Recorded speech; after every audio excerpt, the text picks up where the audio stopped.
আনুষ্ঠানিকভাবে ৪৩ জনের হাতে কৃষিকাজে ব্যবহৃত যন্ত্রপাতি তুলে দেওয়া হয় শনিবার। এদিন কৃষি দপ্তরের কুমারঘাট মহকুমার অফিসে অনুষ্ঠানে উপস্থিত ছিলেন বিধায়ক ভগবান চন্দ্র দাস। তাছাড়াও উপস্থিত ছিলেন জেলা সভাধিপতি অমলেন্দু দাস, পঞ্চায়েত সমিতির ভাইস চেয়ারম্যান শঙ্কর দেব, মহকুমার কৃষি তত্ত্বাবধায়ক উত্তম ধর প্রমুখ। কৃষকদের আয় দ্বিগুণ করার পাশাপাশি কৃষিক্ষেত্রে স্বনির্ভরতা অর্জন নিয়ে বক্তারা অনুষ্ঠানে আলোচনা করেন।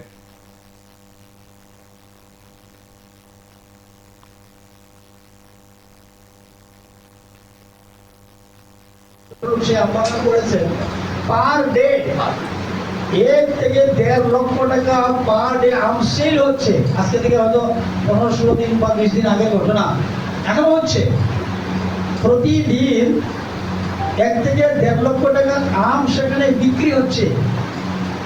আর সেই আম যেটা মানে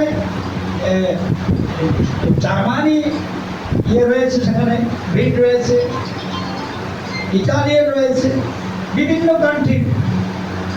ত্রিপুরার মাটিতে হয় না, আজকে সেটা আমরা বুঝতে পারলাম যে এমন কিছু নেই যে ত্রিপুরার মাটিতে হয় না।